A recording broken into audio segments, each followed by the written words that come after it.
জানিয়ে দেব সর্বশেষ আপডেট বাংলা সংবাদ। শুরুতেই শিরোনাম। গোপন তথ্য ফাঁস করল সেনাপ্রধান, গোপনে দেশ ছেড়ে পালাচ্ছে প্রধানমন্ত্রী। এ বিষয়ে থাকছে বিস্তারিত প্রতিবেদন।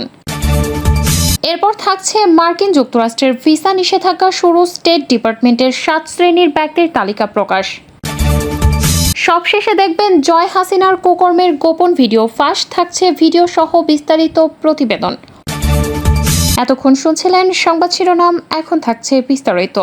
সাবেক আইজিপি বেনজির আহমেদকে নিয়ে দেশ জুড়ে নানা আলোচনার মধ্যেই সামনে এসেছে তার ক্লাব নেশা। Dhaka club, Gulshan club, Banani club, Uttara ক্লাবের মতো আভিজাত সব ক্লাবেরই সদস্য তিনি। এসব ক্লাবের সদস্য হতে গিয়ে তাকে গুনতে হয়েছে অন্তত 3 কোটি টাকা। অবসরে যাওয়ার কিছুদিন আগে মাসখানেকের ব্যবধানে তিনি 4টি অভিজাত ক্লাবের সদস্য হন। শুধুমাত্র গুলশান ক্লাবের সদস্য হতে তার খরচ হয়েছে 1.5 কোটি টাকার মতো, আর বাকি 3 ক্লাবের জন্য 50 লাখ করে আরও 1.5 কোটি টাকা খরচ হয়েছে। যদিও এই টাকা তিনি তার নিজের পকেট থেকে দিয়েছেন নাকি অন্য কেউ পরিশোধ করেছে সেই তথ্য জানা যায়নি। তবে তার ক্লাব নেশা শুরু হয় আরও আগে থেকেই। 2015 সালে ঢাকা বোট ক্লাব কর্তৃপক্ষ আচমকা তাকে সদস্য করে ইসি কমিটিতে স্থান দেয়। এরপর ক্লাবের উন্নয়ন, সদস্যদের সুবিধা অসুবিধার কথা চিন্তা করে তাকে সর্বসম্মতিক্রমে সভাপতির দায়িত্ব দেওয়া হয়। তার অনুরোধেই 5 বছর করে টানা 2 বার তাকে সভাপতির দায়িত্ব দেওয়া হয়।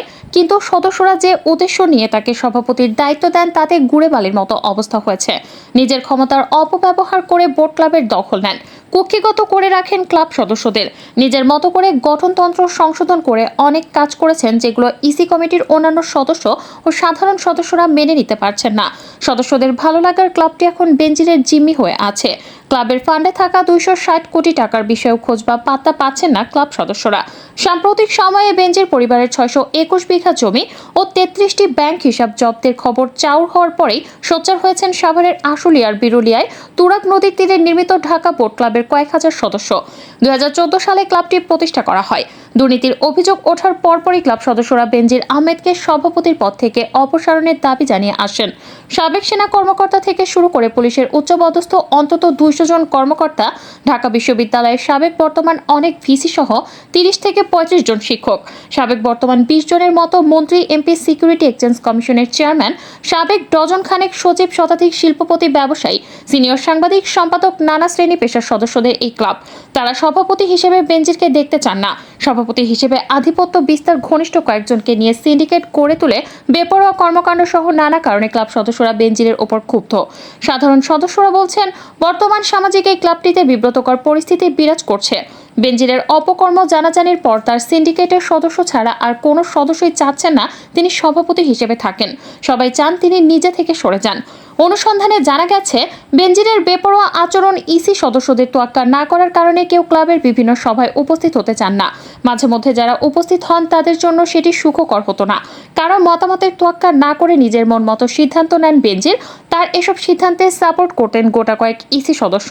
তার মধ্যে বোট ক্লাবের ভাইস প্রেসিডেন্ট শহীদুল ইসলাম শাহেদ, জাতীয় নিরাপত্তা গোয়েন্দা বিভাগ থেকে চাকরিচ্যুত উপপরিচালক ও বোট ক্লাবের অ্যাডমিনিস্ট্রেশন মেম্বার বখতিয়ার আহমেদ খান ও নৌবাহিনী কর্মকর্তা র্যাবের চাকরিকালীন চাকরিচ্যুত বোট ক্লাবের সেক্রেটারি লেফটেন্যান্ট কমান্ডার তাহসিন আমিনকে নিয়ে তিনি সিন্ডিকেট গড়ে তোলেন। তাদেরকে হাতে রেখে ক্লাবের সবকিছু নিয়ন্ত্রণে নেন। মূলত তারা 4 জন মিলেই ক্লাব চালান। গুরুত্বপূর্ণ সকল সিদ্ধান্ত নেন তারা। এক্ষেত্রে অন্যান্য ইসি সদস্যদের মতামতের কোনো গুরুত্ব দেওয়া হয় না। ক্লাব সদস্যরা জানান, ঢাকা বোট ক্লাবে কোনো প্রোগ্রামের আয়োজন হলে বেনজির একাই 150 থেকে 200টি টিকিট নিজের নামে ইস্যু করতেন।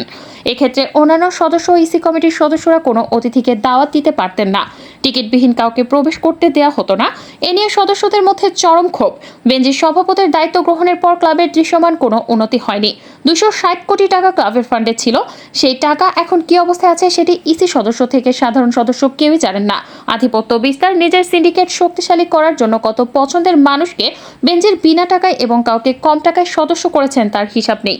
ক্লাবের গঠনতন্ত্র বেনজির, বখতিয়ার, শাহেদ ও তাহসিন ছাড়া আর কারো কাছে ছিল না। ইসির প্রত্যেক সদস্য ও সকল সাধারণ সদস্যদেরকে গঠনতন্ত্র দেওয়ার কথা থাকলেও কাউকে দেয়া হতো না। নিজের প্রয়োজনে তিনি যখন খুশি গঠনতন্ত্র পরিবর্তন, পরিমার্জন, সংশোধন করে নিতেন। প্রতি বছর অডিটের মাধ্যমে ফিনান্সিয়াল রিপোর্ট প্রত্যেক সদস্যদের কাছে পাঠানোর কথা থাকলেও কোনো অডিট হতো না। নিজেরাই ভুয়া কাগজপত্র তৈরি করেন। বাৎসরিক সাধারণ সভা করার কথা থাকলেও সেটিও হয় না।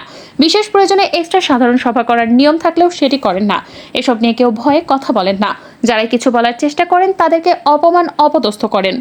বিভিন্নভাবে হুমকি ধামকি দেন। বিভিন্ন সময়ে বোট ক্লাবে ঘটে যাওয়া অপ্রীতিকর ঘটনার কোনো প্রতিকার করেননি বেনজির, এ নিয়ে কোনো জবাবদিহিতাও করেন না। অনুসন্ধানে জানা গেছে, চাকরিরত অবস্থায় বেনজির যখন বোট ক্লাবে যেতেন সবসময় পুলিশি ক্ষমতা ব্যবহার করতেন। তার সঙ্গে আশেপাশের সকল থানার ওসি, জোনের ডিসি, এডিসি, এসি সহ পুলিশ, র্যাব, ডিবির বিভিন্ন পর্যায়ের কর্মকর্তারা উপস্থিত হতেন। তখন তার আশেপাশে ভিড়তে পারত না কেউ। ইসির কমিটির সদস্যরা জানিয়েছেন, একবার কনস্ট্রাকশনের কিছু কাজ চলছিল, তখন সড়কের পাশে কিছুটা এলোমেলোভাবে নির্মাণ সামগ্রী রাখা ছিল। ক্লাবের সামনের রাস্তা নূপনগর থানা হওয়াতে ওই থানার এক এএসআই এসে জিজ্ঞেস করেছিলেন নির্মাণ সামগ্রী কেন রাস্তায় রাখা হয়েছে। সেই খবর চলে যায় বেনজিরের কানে। সঙ্গে সঙ্গে তিনি রূপনগর থানার ওই এএসআই, একজন কনস্টেবল ও একজন সরকারি গাড়ি চালককে বহিষ্কার করেন। র্যাবের ডিসি ও পুলিশের অতিরিক্ত আইজিপি হওয়াতে তিনি সেই সব ক্ষমতার ব্যবহার করেছেন। ক্লাব সদস্যরা অনেক অনুরোধ করেছিলেন যাতে তাদেরকে চাকরিচ্যুত না করা হয়, কিন্তু তিনি শোনেননি। বলেছিলেন একবার এটা করলে আর কেউ সাহস পাবে না। সূত্রগুলো জানায়, গত রোজার ঈদে ক্লাবের পক্ষ থেকে সেহরি নাইটের আয়োজন করা হয়। গভীর রাতে ক্লাবের সদস্যরা পরিবার পরিজন নিয়ে সেখানে উপস্থিত হয়েছিলেন। এর মধ্যে বেনজির আহমেদও তার পরিবার নিয়ে হাজির হন, কিন্তু তার হাজির হওয়াটা ছিল একটু ব্যতিক্রম। এবারও মোট সদস্যদের মতো তিনি আসেননি। তার উপস্থিতি ক্লাবে ভিন্ন এক পরিবেশ তৈরি হয়। সদস্যদের পরিবার সন্তানরা ভয়ে আতঙ্কিত হয়ে যান। অবসরকালীন সময়েও তিনি 6 জন অস্ত্রধারী বডিগার্ডের প্রোটোকলে সেখানে প্রবেশ করেন। তার প্রবেশের রাস্তা ক্লিয়ার করার জন্য ঘটে অপ্রীতিকর ঘটনা। এ নিয়ে ইসির অন্য সদস্যদের কাছে অভিযোগ করা হয়, কিন্তু বেনজিরের ভয়ে এর কোনো বিচার হয়নি। আনন্দের সেহরি নাইট বিষাদে পরিণত হয়েছিল সদস্যদের। সদস্যরা বলেন, ক্লাবে অস্ত্র নিয়ে প্রবেশ সকল সদস্য, ব্যক্তি ও অতিথিদের জন্য নিষিদ্ধ। অথচ বেনজির ক্ষমতার প্রভাবে এসব করেন। তিনি সভাপতি হিসেবে এসব নিয়ম নীতির বাস্তবায়ন করার কথা, কিন্তু তিনি তার উল্টোটা করেন। ইসি কমিটির কয়েকজন সদস্য বলেন, 2020 সালে ইসি কমিটির গুরুত্বপূর্ণ এক বৈঠকে প্রায় সবাই উপস্থিত ছিলেন। তখন ইসির সংবিধান ও আইন সদস্য সোয়েব আহমেদের এক প্রস্তাবনা তুলে ধরা হয়। তার প্রস্তাবনাটা ছিল, যদি এনবিআর এর উচ্চপদস্থ কাউকে ফ্রি সদস্যপদ দেয়া হয়, তবে ভ্যাট ট্যাক্সের বিষয়ে ক্লাব লাভবান হওয়ার সুযোগ ছিল। ফ্রি সদস্যপদ দেয়া ও এ বিষয়ে আরও কিছু কথাবার্তার এক পর্যায়ে উত্তেজিত হয়ে যান বেনজির। তখন রাগান্বিত হয়ে টেবিল থাপড়িয়ে বেনজির বলেন, আমি লাইসেন্সধারী মাস্তান ইয়াবা দিয়ে তুলে আনবো। তার এমন আচরণ দেখে স্তম্ভিত হয়ে যান উপস্থিত সবাই। বোট ক্লাবের প্রতিষ্ঠাতা সদস্যরা বলেছেন, প্রতিষ্ঠার পরেই প্রথম সভাপতি হিসেবে দায়িত্ব পালন করেন পার্টেক্স গ্রুপের চেয়ারম্যান রুবেল আজিজ। তিনি 1 বছরের মতো দায়িত্ব পালন করেন। তারপরেই ক্লাবের উন্নয়ন, সদস্যদের সুবিধার কথা বিবেচনা করে ইসি কমিটির সদস্যদের সিদ্ধান্ত মতে বেনজিরকে সদস্য করা হয়। পরে তাকে সভাপতির দায়িত্ব দেওয়া হয়। যদিও তার নামটি বিবেচনার পেছনে বেনজির নিজেই সদস্য হওয়ার প্রবল ইচ্ছা পোষণকে গুরুত্ব দেওয়া হয়। আর প্রথম সভাপতি রুবেল আজিজকে ক্লাবের উপদেষ্টার দায়িত্ব দেওয়া হয়। কিন্তু টানা 10 বছর দায়িত্ব পালনের পরেও বেনজির আরও 5 বছর মেয়াদ বাড়ানোর জন্য তোড়জোড় শুরু করেন।